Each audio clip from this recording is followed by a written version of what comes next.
వారు ఆత్మతోను సత్యముతోను ఆరాధింపవలెను.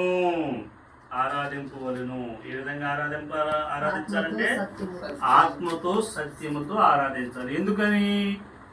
దేవుడు ఆత్మై ఉన్నాడు గనక ఆయన ఆరాధించే మనం అందరం కూడా ఆత్మతోనూ సత్యముతోనూ ఆరాధించే వారంగా ఉండాలంట. అలాగే దేవుడు పరిశుద్ధుడు. దేవుడు పరిశుద్ధుడు అంటే పాపము లేనివాడు. పరిశుద్ధుడు అంటే ఏంటి? జన్మ పాపము కూడా లేనిటువంటి వాడు అనమాట. అంటే ఆయన పుట్టుకే ఆయన పరిశుద్ధత ఉంది.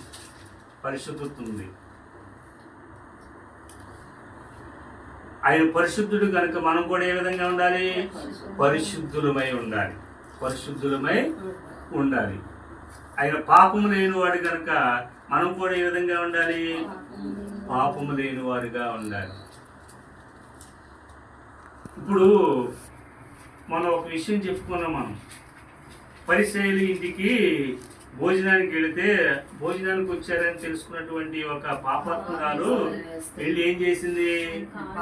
తన పాదాలను తన కన్నీటితో కడిగి తన పురుగులతో తన కాళ్ళను తుడిచిందంట.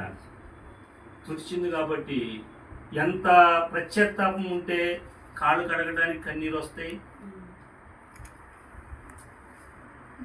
అప్పుడు దేవుడు ఏమన్నాడు? విస్తారమైన పాపాలు చేసింది కాబట్టి విస్తారమైనటువంటి కన్నీటితో నా కాళ్ళను నా పాదాలను కడిగి తన శిరోజాలతో నా కాళ్ళను తుడిచింది కాబట్టి నువ్వు చేసినటువంటి విస్తార పాపములు క్షమించబడ్డాయి